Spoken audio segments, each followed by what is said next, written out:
Let's face it, most of us agree something's broken in our economic system. We see people working harder than ever, yet struggling to afford rent, healthcare, or even time off. Meanwhile, billionaires shoot themselves into space for fun.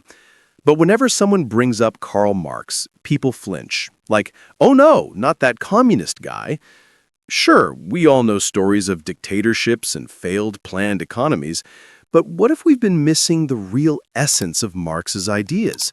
What if, deep down, he wasn't trying to destroy freedom, but diagnose why modern work feels so emotionally draining, unstable, and unfair? Let's unpack it. Who was Karl Marx really? What did he actually say about capitalism? And could some of his ideas guide us to a better future? Segment 1. The man behind the revolution. Karl Marx was born in 1818 in Trier, Germany, a quiet little town famous for its Roman ruins. But Marx wasn't interested in ruins of the past. He was more concerned with the ruins of modern society. He started out as a philosopher and journalist, but his writing got him into serious trouble. He joined a small intellectual movement called the Communist League, basically a think tank dreaming of a fairer world without exploited workers and private property dominating life. Eventually, Marx fled Germany, moved to London, and spent his life researching, writing, and, honestly, barely surviving. Ironically, he lived in poverty while writing about capital. His best buddy, Friedrich Engels, who came from a wealthy industrialist family, literally paid his bills. So yeah, capitalism, in a weird twist, funded the father of anti-capitalism. Segment 2. What Marx saw in capitalism. Now, you gotta give Marx credit. The dude spent decades studying every aspect of the economy. Factories, labor, profit, crises, everything. And even today, a lot of what he spotted in the 1800s still hits home. He identified 5 major problems with capitalism that continue to shape our daily lives. Let's break them down in plain language with modern examples. 1. Modern work is alienated. Marx believed work should be deeply fulfilling, something that reflects our creativity and values. Imagine a carpenter building a beautiful wooden chair. When you look at that chair, you see their craftsmanship, their vision. That's purpose. That's pride. But in modern life, most of us don't get that. Instead, work feels mechanical. People answer emails, process data, or repeat the same motion on an assembly line. We rarely see the final result or understand its real impact. It's all about meeting quotas or hitting deadlines. He called this alienation, a separation between who we are and what we do. It's when your job pays the bills, but drains your soul. Engagement question. Have you ever worked a job that made you feel like a robot? That's alienation, and Marx saw it as a symptom of capitalism itself. Discussion moment. What would a society look like if every person truly believed they couldn't be left behind? 2. Modern work is insecure. Here's another harsh truth Marx pointed out. Under capitalism, workers are expendable. If profits drop, you're out.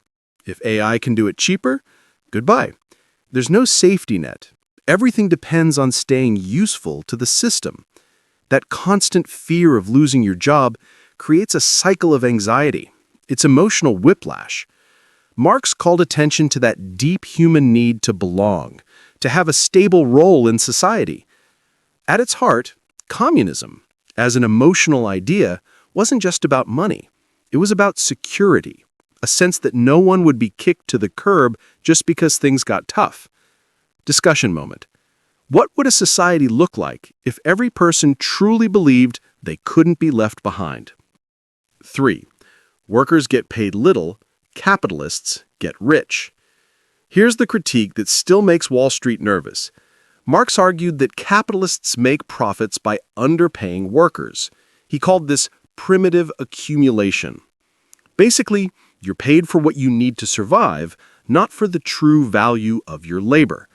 The company then sells what you made for way more, pocketing the difference. Think about fast fashion. A worker in Bangladesh makes shirts for $2 each, which later sell for $80 in New York. The CEO calls it success. Marx calls it exploitation. He wasn't necessarily anti-business, but he believed profits were built on imbalance. The rich get richer, not through talent, but through control of production. Audience reflection. Do you think profit today still depends on underpaid labor, just hidden in supply chains overseas? 4. Capitalism is unstable. Marx said something eerie. Capitalism will always move in cycles of boom and bust. Every so-called crisis isn't a bug. It's the system working as designed. We produce too much. There's too much supply for people who can't afford it. So businesses collapse, then rebuild, and the cycle repeats. Marx called this the crisis of abundance. Here's the kicker. Marx didn't blame greed alone. He saw that capitalism is actually too productive.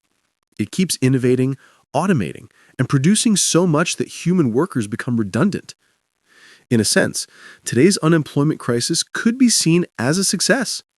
Machines are finally freeing us from dirty, repetitive jobs. But instead of celebrating it, we panic about lost jobs. Marx believed this was twisted thinking.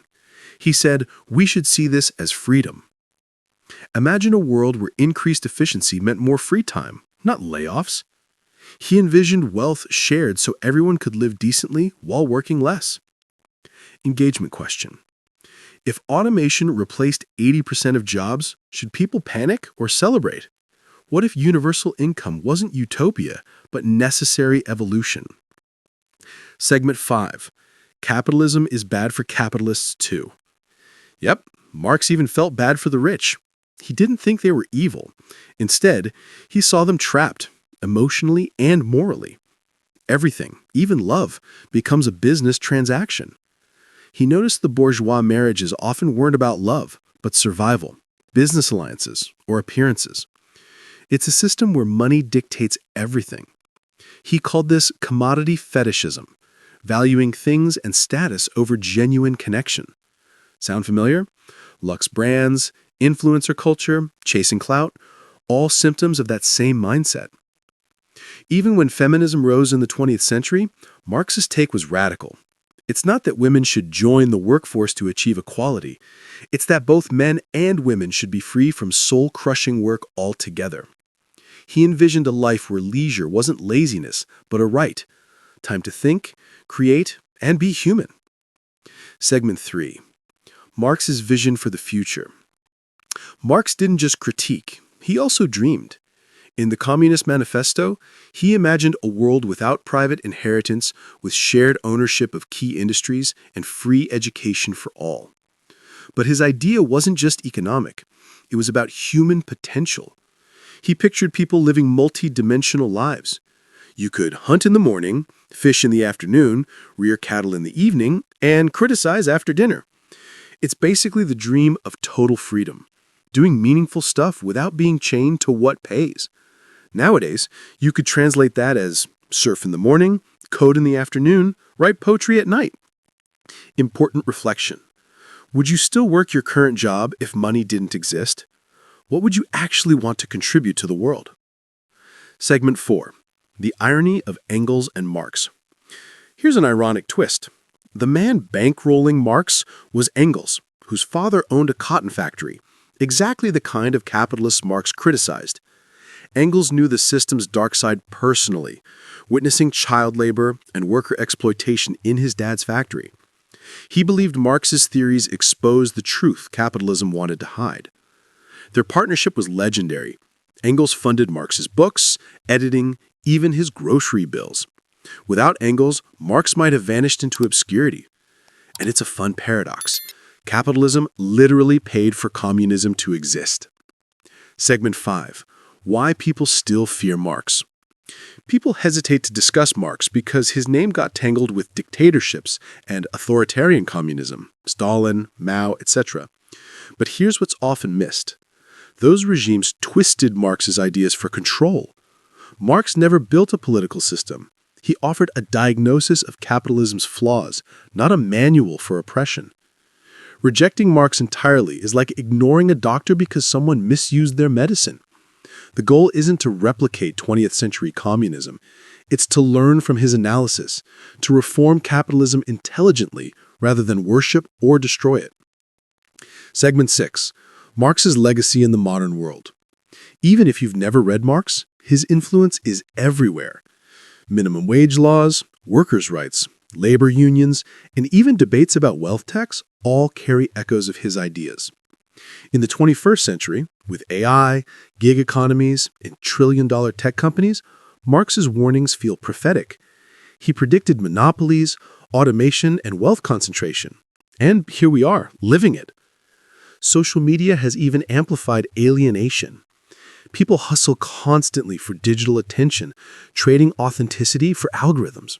As Marx might say, we sell ourselves as brands. Segment 7. The hidden ideology of capitalism. One of Marx's most powerful ideas is that capitalism teaches us how to think without us realizing it.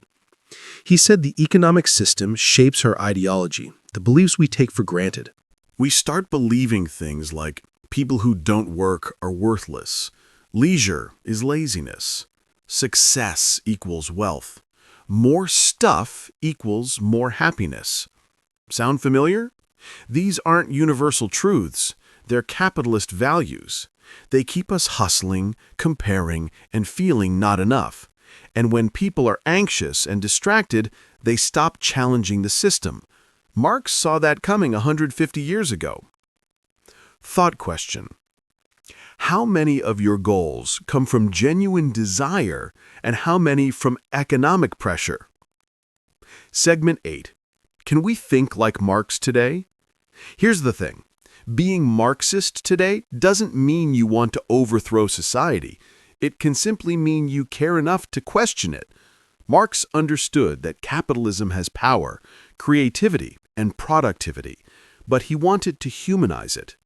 Maybe we don't need a revolution. Maybe we need a reformation, a system that marries innovation with fairness, a world where economic growth serves people, not the other way around. Modern interpretation ideas. Support worker-owned co-ops, encourage shorter work weeks and universal health care, value unpaid work like parenting and caregiving as real labor, redefine success in terms of happiness and fulfillment, not profit margins. The final thought. Marx died in 1883, almost forgotten. His funeral had maybe a dozen people. Yet within a century, his writings helped shape revolutions and philosophies across the globe. He was like a doctor diagnosing a sick patient. He didn't discover every cure, but his diagnosis still helps us understand what's wrong.